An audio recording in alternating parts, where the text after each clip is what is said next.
Jai Hind friends, today we are going to learn Unit 1, Read 2, a poem named Sunrise on Kanchenjunga, written by A. Christina Alberts. It is one of the best pictorial poetry in English language. Before we enjoy this poem, first we have to understand what is this poem, what is this poetry. So it is said that poetry is an overflow of powerful feeling. કાવ્ય છે એ લાગણીઓનું overflow છે. જ્યારે હૃદયની અંદર બહુ બધી લાગણીઓ આવી જાય, કોઈ દ્રશ્યને જોઈને બહુ બધી લાગણીઓ આવી જાય અને પછી એ લાગણીને જ્યારે કાગળ ઉપર શબ્દ સ્વરૂપ આપવામાં આવે તો એ કવિતા છે. આવું જ એ ક્રિસ્ટીના એલ્બર્સ જ્યારે કાંચનજંગા ઉપર સૂર્યોદયને જોયું ત્યારે એને જે લાગણીઓ થઈ એ બધી જ લાગણીઓ તેણીએ અહીં કાગળ ઉપર એને શબ્દ સ્વરૂપ આપવાનો બહુ જ ચિત્રાત્મક શૈલીમાં પ્રયત્ન કરેલો છે અને આપણે આજે એ માણવાનું છે.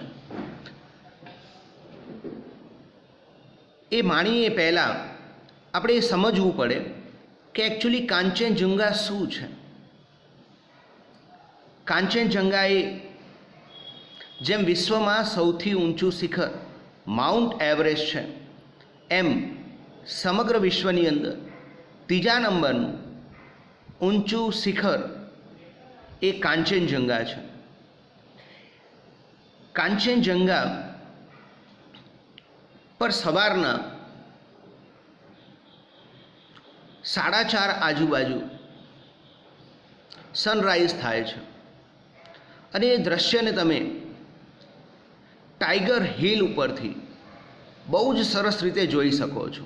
એટલે જ તમે આ પોએમને બહુ સારી રીતે સમજી શકો એ હેતુથી આ વિડીયો હું મૂકું છું એ પહેલાં તમને 2 વિડીયો મેં સેન્ડ કરેલ છે અને એ જે 2 વિડીયો એમાંથી એક વિડીયો છે sunrise at tiger hill and the second one is sunrise at Kanchenjunga. એ વિડીયો જોશો તો તમને ખબર પડશે કે કુદરત અદ્ભુત સૌંદર્ય ધરાવે છે. આ સનરાઈઝને જોવું એ પણ આહ્લાદક છે. આ સનરાઈઝને આપણે જોવું હોય તો સૌથી પહેલાં કાંચનજંગા પર્વત શું છે એ આપણે સમજવું પડે અને કાંચનજંગા પર્વતનો મેં આખો વિડીયો તમને મોકલેલો છે, એટલે આ પોએમને તમે બહુ સારી રીતે સમજી શકશો. હવે one by one there are 4 stanza in this poem. આ કવિતામાં 4 સ્ટાન્જા આપેલા છે. જેમ પાઠની અંદર ફકરા હોય એમ કવિતાની અંદર સ્ટાન્જા આવેલા હોય છે. તો વન બાય વન આપણે સ્ટાન્જાને સમજીશું અને એની જે સુંદરતા છે, અપ્રતિમ સુંદરતા, બેજોડ સુંદરતાનું જે ક્રિસ્ટીના એલ્બર્ટ્સ વર્ણન કરેલું છે એને આપણે માણીશું. આ કવિતા ખાલી પરીક્ષા ઓરિએન્ટેડ નથી, પણ તમારા મસ્તિષ્કને, તમારા મનને સૂર્યોદયનું જે વાતાવરણ છે એના રોમાંચથી ભરી શકવાની ક્ષમતા ધરાવનાર કવિતા છે. જ્યારે આ કવિતાને તમારે જો માણવી હોય તો ખરેખર અત્યારે તમે જે જગ્યાએ બેઠા છો ત્યાંથી મન દ્વારા તમે કાંચનજંગા પહોંચી જાઓ, જ્યાં ચારે બાજુ બરફ છવાયેલો છે અને અદ્ભુત વાતાવરણ છે, જ્યાં ચારે બાજુ જબરજસ્ત ઠંડક છે, જ્યાં ચારે બાજુ આમ સરસ મજાનું, જેમ સ્વર્ગની અંદર વાતાવરણ હોય એવું સરસ મજાનું વાતાવરણ છે, એવું તમે એન્જોય કરતા હોય ને એ જગ્યાએ તમે બેસીને આ કવિતા માણશો તો ખૂબ મજા આવશે. તો હવે આપણે કવિતા જોવા જઈ રહ્યા છીએ. ફર્સ્ટ સ્ટાન્જા છે, The vapor rise to the morning sky, clad in a purple glory, while the love light glows on the eternal snow upon the summit hoary. This is the first stanza of our poem. આ પહેલો stanza છે આપણી પોએમનો. કવિયત્રી અહીં કહે છે, The poetist said here, The vapors rise to the morning sky. Vapours માને બાષ્પ. સવારના જે ઝાકળના બિંદુઓ હોય છે, વેપોર્સ, આપણે બીજી ભાષામાં એને વરાળ પણ કહી શકીએ છીએ, પણ વરાળ ગરમ હોય છે. ઓકે, વેપોર્સનો એક અર્થ વરાળ પણ થાય છે, પણ વરાળ ગરમ હોય છે. આ બાષ્પ છે, સવારના સમયે ઠંડી ઠંડી બાષ્પ જે ઉપર જતી હોય છે, એનું દ્રશ્ય હું તમને બતાવી દઉં કે કેવું હોય છે. વેપોર રાઇઝ,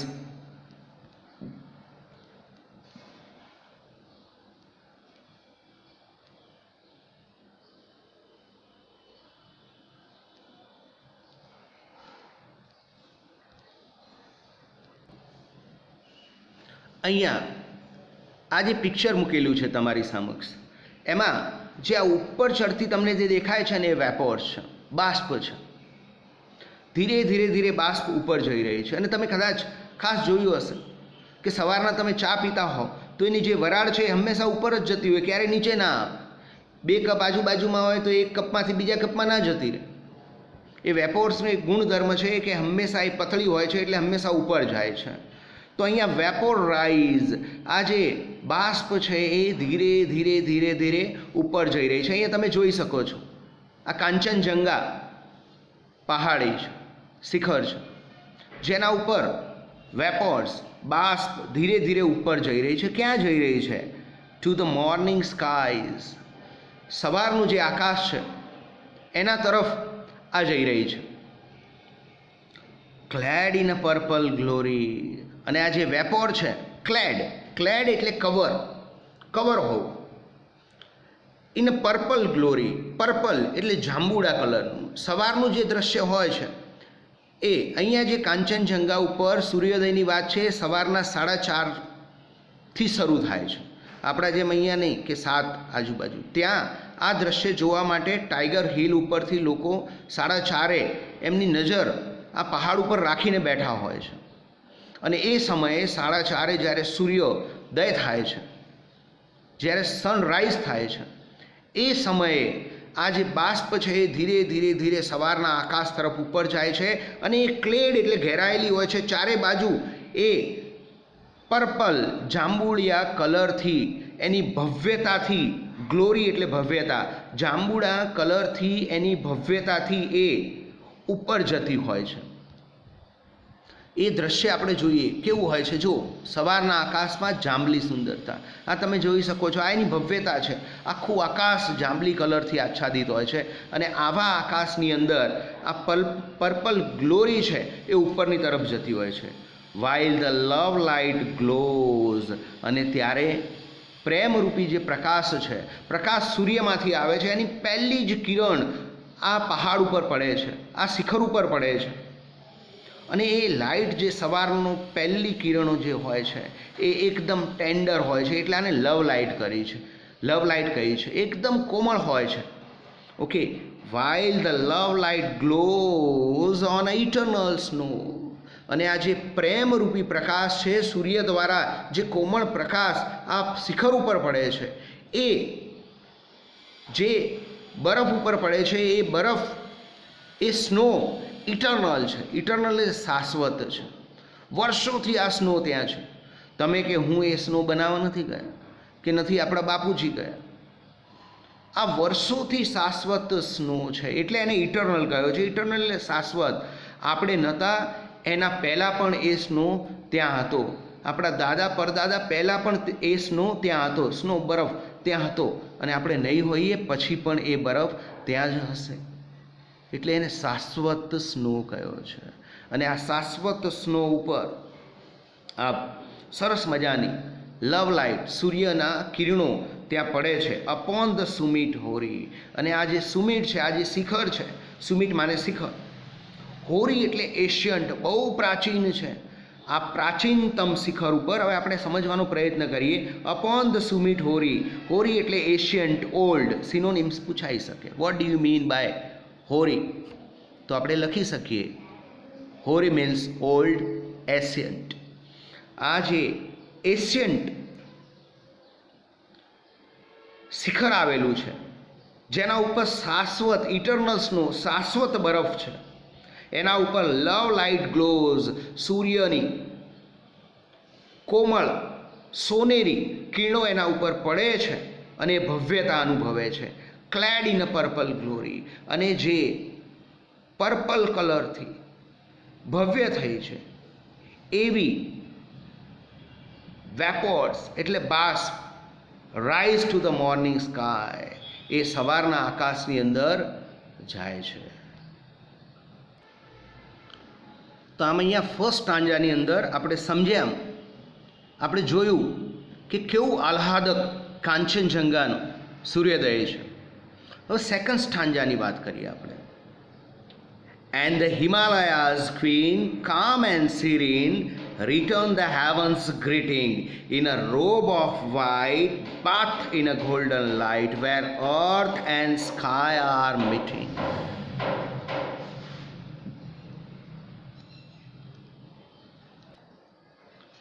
અને અહીંયા સેકન્ડ સ્ટાન્જામાં કહે છે એન્ડ ધ હિમાલયાઝ ક્વીન, હિમાલયની રાણી. હિમાલય પોતે અહીંયા રાજા રૂપે એને સ્થાન આપવામાં આવ્યું છે. હિમાલય રાજા છે, તો રાજા હોય એની રાણી હોય, તો આ કાંચનજંગા જે છે એ રાણી છે, એવું અહીં કવિયત્રી કહે છે. અને હિમાલયની જે રાણી છે એ કામ એન્ડ સિરીન, એ કેવી છે? તો કામ, કામ એટલે શાંત છે, એકદમ શાંત છે, અને સાથે સાથે સિરીન એટલે ગંભીર પણ છે. હિમાલયની રાણી એટલે કે આ કાંચનજંગા એ એકદમ શાંત છે અને ગંભીર છે. રિટર્ન ધ હેવન્સ ગ્રીટિંગ, અને આ જે હિમાલયની રાણી કાંચનજંગા છે એ સ્વર્ગ, જે સ્વર્ગ ઉપરથી આવેલી જે શુભેચ્છાઓ છે એને પાછી આપે છે. અહીંયા આ જે કાંચનજંગાનું વાતાવરણ છે, કાંચનજંગાનું જે દ્રશ્ય છે એ ખરેખર આપણને એવું લાગે જાણે સ્વર્ગનું છે. તમે રામાયણ મહાભારતની અંદર જોયું હશે કે સ્વર્ગની જ્યારે વાત આવે ત્યારે નીચેથી ધીરે ધીરે ધીરે વરાળ, નીચેથી ધીરે ધીરે ધુમ્મસ, નીચેથી ધીરે ધીરે ધીરે બાસ ઉપર તરફ જતી હોય. તો આ કાંચનજંગા ઉપર પણ આ ધુમ્મસ ધીરે ધીરે ઉપર તરફ જતી હોય છે. એટલે અહીંયા કવિયત્રીએ તેને સ્વર્ગની ઉપમા આપી છે કે રિટર્ન્સ ધ હેવન્સ ગ્રીટિંગ, સ્વર્ગની શુભેચ્છાઓ જાણે આપતી હોય આ શાંત અને ગંભીર હિમાલયની રાણી, એ રીતે એ મહેસૂસ કરે છે. In a robes of white, અને એ કેવી છે? તો એ રોબ્સ, રોબ્સ એટલે એક પ્રકારનું ડ્રેસ. આપણે તમે ક્રિશ્ચનના જ્યારે મેરેજ હોય ત્યારે જે પરણનાર સ્ત્રી હોય છે એ આખો રોબ પહેરીને આવે છે, વ્હાઇટ કલરનો આખો હોય છે, એને રોબ્સ કહે છે. તો એ robes in a robe of white, white કલરના કપડામાં એ આચ્છાદિત હોય એવું લાગે છે, કારણ કે કાંચનજંગા ઉપર ચારે બાજુ બરફ છે, એટલે ઉપરથી માંડીને છેલ્લે સુધી બરફથી આચ્છાદિત છે. એટલે એવું એમને મહેસૂસ કરે છે કે એ વ્હાઇટ કપડામાં જાણે આવી હોય, બાથ ઇન અ ગોલ્ડન લાઇટ. અને એ ગોલ્ડન લાઇટની અંદર જો આખો પર્વત અહીંયા દ્રશ્યમાં તમે જોઈ શકો છો, ગોલ્ડન સોનેરી સોનેરી થઈ ગયો છે, અને સોનેરી કિરણોમાં એ સ્નાન કરીને આવી હોય એવું લાગે છે. અને જ્યાં earth and sky R meeting, તમે અમુક જગ્યાએ જોઈ શકો છો કે આપણને પહાડ ઉપર, જ્યારે આપણે પહાડ તરફ જઈએ છીએ ત્યારે ઉપર વાદળો પહાડ ઉપરથી જતા હોય, એટલે આપણને એવું લાગે છે જાણે કે આકાશ અને પૃથ્વી મળતી હોય. આકાશ અને પૃથ્વી જે જગ્યાએ મળે છે એને આપણે ક્ષિતિજ કહીએ છીએ. અહીંયા પણ આવું સરસ મજાનું દ્રશ્ય આપણે નિહાળી શકીએ છીએ, અને આવું સરસ શબ્દરૂપી દ્રશ્ય કવિયત્રી આપણા સામે રજૂ કરે છે. એટલે સરસ મજાની અહીંયા વાત કરી છે કે જ્યાં પૃથ્વી અને આકાશ મળતો હોય એવું સરસ મજાનું દ્રશ્ય અહીં આપણે જોઈ શકીએ છીએ. અહીંયા હું તમને એ દ્રશ્ય માટે એક ચિત્ર બતાવું છું, એ જરા તમે જુઓ કે જે હા પૃથ્વી અને આકાશનું જાણે અહીંયા મિલન થતું હોય એવું તમે અહીંયા જોઈ શકો છો. તો સેકન્ડ સ્ટાન્જાની અંદર કવિયત્રી વાત કરે છે કે આ જે હિમાલયની રાણી છે એ શાંત છે અને ગંભીર છે અને સ્વર્ગની શુભેચ્છાઓને પરત કરે છે અને એ વ્હાઇટ કલરના કપડામાં આચ્છાદિત છે અને સૂર્યના સોનેરી કિરણોમાં એ સ્નાન કરીને આવી છે અને એ જગ્યાએ પૃથ્વી અને આકાશનું મિલન થાય છે. આવી સરસ મજાની કવિયત્રીએ બીજા સ્ટાન્જાની અંદર એની વાત આપણા સમક્ષ રજૂ કરી. In the third stanza the poetess says and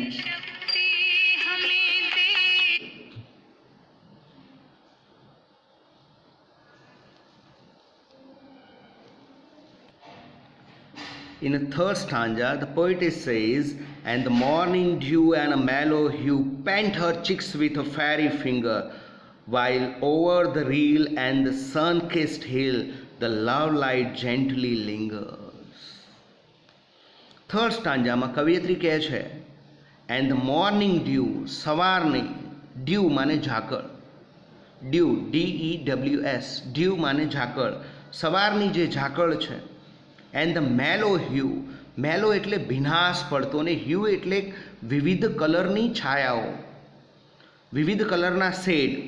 સવારની જે ઝાકળ છે અને જે ભીનાશ પડતા વિવિધ કલરના જે શેડ છે, paint her cheek with fairy finger, એ આ જે કાંચનજિંગાના ગાલ છે એને પરીઓની આંગળી વડે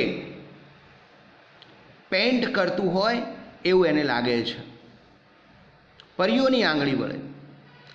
કારણ કે સવારનું આ જે દ્રશ્ય છે તમે એ જોઈ શકો છો, મેલો હ્યુ, આખા વિવિધ કલરની છાયાઓ તમે આ દ્રશ્યની અંદર જોઈ શકો છો કે વિવિધ કલરની આ જે છાયાઓ છે એ એના જે ગાલ છે એને પેન્ટ કરતી હોય એવું લાગે છે.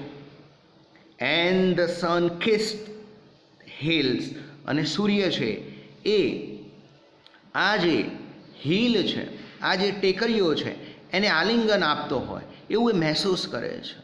આ કવિયત્રીની કલ્પના છે. અહીંયા દ્રશ્ય હું તમને બતાવું છું. આ જો સૂર્ય જાણે કે આ ટેકરીઓને આલિંગન આપતો હોય, એટલે એમનો કહેવાનો અર્થ અહીં એવો છે, એમનો ભાવાર્થ એવો છે કે સૂર્યની કિરણો સમગ્ર કાંચનજંગા પર પથરાયેલી છે, એની સાથે એકમેક થઈ ગઈ છે. And the sun kiss the hills, hills એટલે ટેકરીઓ, ધ લવ લાઇટ જેન્ટલી લિંગર, અને સૂર્યનો જે કોમળ પ્રકાશ છે, લવ લાઇટ સોનેરી પ્રકાશ છે, એ ચારે દિશામાં લહેરાઈ રહ્યો છે. આ કાંચનજંગા પર્વત ઉપર એ સૂર્યનો જે પ્રકાશ છે એ લહેરાઈ રહ્યો છે. આમ અહીં થર્ડ સ્ટાન્જાની અંદર કવિયત્રી કહે છે કે નાના ઝરણાઓ ઉપર અને સૂર્ય દ્વારા આલિંગન આપેલી ટેકરીઓ ઉપર મૃદુ પ્રકાશ પથરાઈ ગયેલ છે. અને આમ અહીં ત્રીજા સ્ટાન્જાની અંદર કવિયત્રી સરસ મજાના સૂર્ય અને પહાડ વચ્ચેનો જે સરસ સંબંધ સ્થાપિત થયો છે એની વાત કરી છે. હવે આપણે ચોથા સ્ટાન્જા તરફ જઈશું. In a fourth stanza, the poetess says, "And the breaking day sent the first fainty rays of the love's undying fountain, while the heart feels the thrill of the voice from the hill and the soul that dwell in the mountains." So, in this fourth stanza, આ ચોથા સ્ટાન્જાની અંદર કવિયત્રી કહે છે the breaking days, breaking ડેઝનો અર્થ થાય છે દિવસની શરૂઆત થવી, દિવસ તૂટવો નહીં, દિવસની શરૂઆત થાય છે. ક્યારે થાય છે? જ્યારે સૂર્ય ફેન્ટી રેઝ એટલે ઝાંખા કિરણો, સવારનું જે પહેલું કિરણ હોય છે, ફર્સ્ટ ફેન્ટી રેઝ, સવારનું જે પહેલું ઝાંખું કિરણ આ કાંચનજંગા ઉપર આવે છે ત્યારે દિવસની શરૂઆત થાય છે. અને એ સમય દરમિયાન આપણે આગળ જોયું વાઇલ ઓવર ધ રીલ, નાના નાના ઝરણા દિવસની જ્યારે શરૂઆત થાય છે ત્યારે જે બરફ હોય છે એ નાના નાના પીગળે છે અને નાના નાના ઝરણા રૂપે નીચે આવે છે અને દિવસની સૂર્યનું પહેલું ઝાંખું કિરણ જ્યારે આ કાંચનજંગા ઉપર પડે છે ત્યારે દિવસની શરૂઆત થાય છે. અને લવ્સ અનડાઇંગ ફાઉન્ટેન, પ્રેમના જે ફુવારાઓ છે જે શાશ્વત છે, ક્યારેય મરનાર નથી, એને શાશ્વત કહેવાય, અનડાઇંગ કહેવાય, જે ક્યારેય મરવાના નથી એવા પ્રેમના ફુવારાઓ. અહીંયા ફુવારાઓ તમે ફુવારા જોયા હશે કે એ ચારે બાજુઓ ફેલાયેલા હોય છે, એમને જે બુંદ હોય છે એ ચારે બાજુ લોકોને ભીના કરે છે. એમ અહીં સૂર્યના કિરણોએ આ જે કાંચનજંગાનો જે પહાડ છે એને ચારે બાજુથી ભીની કરી નાખી છે, પેલો બરફ જે પીગળ્યો છે એના લીધે. એટલે અહીંયા કહ્યું છે લવ્સ અનડાઇંગ ફાઉન્ટેન, કે અહીંયા ફુવારાઓ, પ્રેમના ફુવારાઓ ચારે બાજુ ફેલાયા છે. વાઇલ, જ્યારે the hearts feel the thrill, અને આવા બધા દ્રશ્યો જોઈને, થ્રીલ્સ એટલે રોમાંચિત, આ હૃદય છે એ રોમાંચ અનુભવે છે. અને સ્વાભાવિક છે કે આવા સરસ દ્રશ્ય જોતા હોય તો હૃદયની અંદર ઓટોમેટિક એક પ્રકારનો રોમાંચ અનુભવાય છે. While the heart feel the thrills, અને હૃદય રોમાંચ અનુભવે છે. Of the voice from the hills, આ જે ટેકરીઓ છે, હિલ્સ એટલે ટેકરીઓ, ટેકરીઓમાંથી જે અવાજ આવે છે, તો અવાજ શાનો આવે છે? તો આપણે આગળ વાત કરી કે પેલા જે ઝરણાઓ છે જે ધીરે ધીરે ધીરે પડી રહ્યા છે એનો જે અવાજ આવે છે એ અવાજ સાંભળીને હૃદય, આ દ્રશ્ય જોઈને હૃદય રોમાંચ અનુભવે છે. એન્ડ ધ સોલ, અને જે આત્મા છે એ ડ્વેલ્સ ઇન અ માઉન્ટેન, આપણો જે આત્મા છે, આ જે કવિયત્રીનો અહીંયા આત્મા છે એ ડ્વેલ્સ, ડ્વેલ્સ એટલે લીવ, લીવ એટલે રહેવું, જાણે કે એ પહાડોમાં સ્થાયી થઈ જતો હોય એવો ભાસ કવિયત્રીને થાય છે. બહુ જ સુંદર 4 સ્ટાન્જાની અંદર કવિયત્રીએ બહુ જ સુંદર ચિત્રાત્મક શૈલીની અંદર આપણા મન ચક્ષુ ઉપર, આખું આપણા મન મસ્તિષ્ક ઉપર એક સરસ મજાનું ચિત્ર લહેરાતું હોય એવું સરસ કાવ્યની અહીંયા વાત કરી છે. તો અદ્ભુત કાવ્ય કવિયત્રીએ લખ્યું છે. અને આ દ્રશ્યને જો આપણે બહુ સારી રીતે સમજવું હોય તો ઘરની 4 દિવાલીઓમાં નહીં સમજી શકીએ. આના માટે આપણે આ જગ્યાએ જવું પડે, અને ખાસ કદાચ જો ન જઈ શકે તો નેટ પર પણ આ વસ્તુને આપણે જોવી જોઈએ. અને જો એવું પણ ન કરી શકીએ તો ઘણા બધા વ્યક્તિઓ ટ્રેકિંગમાં જાય છે, જે લોકોને ટ્રેકિંગના શોખ છે, આવી બધી હિમાલય ઉપર જે ટ્રેકિંગમાં જાય છે એ લોકો દ્વારા તમે આ વસ્તુને બહુ સારી રીતે સમજી શકો છો. એટલે આ કવિતા, આ પોએમ આપણને પ્રેરણા આપે છે કે આવી જગ્યાએ જાઓ અને આ કુદરતને માણો. ખાલી ઘરની 4 દિવાલીઓમાં કંઈ જ નથી મળતું. અને કોઈકે કહ્યું છે ઘરની 4 દિવાલીઓમાં ક્યાં કોઈ સમૃદ્ધ થાય છે, ઘરની 4 દિવાલીઓમાં ક્યાં કોઈ સમૃદ્ધ થાય છે, પામે છે અસીમને તો એ બુદ્ધ થાય છે. બુદ્ધ ભગવાન ઘરની 4 દિવાલીઓમાં રહ્યા હોત તો એ સમૃદ્ધ ના થાત, આજે ભગવાન તરીકે ના ઓળખાતા હોત, પણ એ છોડીને સમગ્ર સંસારની અંદર ભ્રમણ કર્યું છે. તો આપણે પણ જો આવી સરસ મજાની કવિયત્રીએ જે સુંદરતાને માણી છે એ માણવી હોય તો આ હિમાલય પાસે આપણે જવું પડે, ત્યાં ટ્રેકિંગ ઉપર જવું પડે, અને ત્યાં આવો સરસ મજાનો આચ્છાદિત જે બરફ છે એને જોવું પડે, એને માણવું પડે. અને એના માટે સવારના વહેલું ઉઠવું પડે. ત્યાં 4:30 આ દ્રશ્ય રચાય છે. મેં તમને આગળનો વિડીયો આપે એમાં ટાઈમ સાથે બધું આપેલું છે. ટાઈગર હિલ્સ પરથી આ તમે જોઈ શકો છો. ઓકે, તો આ કવિતા આપણાને બહુ બધી પ્રેરણા આપે છે કે ઘરની 4 દિવાલીઓમાંથી નીકળો, કુદરતના સૌંદર્યને માણો. કુદરતનું સૌંદર્ય આપણને બહુ બધું આપતું હોય છે. તો મિત્રો, I hope that you have enjoy this poem very much. અને આ પોએમ સાથે હું તમને આખી એક સ્લાઇડ પણ મોકલવાનો છું, જેની અંદર તમે બધા જ દ્રશ્યો કાંચનજંગાના જોઈ શકો 1 by 1. થોડા ઘણા અહીંયા મેં મૂકેલા છે અને બાકીના તમે બધા જોઈ શકો છો. આના ક્વેશ્ચન આન્સર ને એ બધું આપણે ડિસ્કસ પણ કરીશું લેટર ઓન. તો I hope that you have enjoyed this poem. સર્વને મારા જય હિન્દ.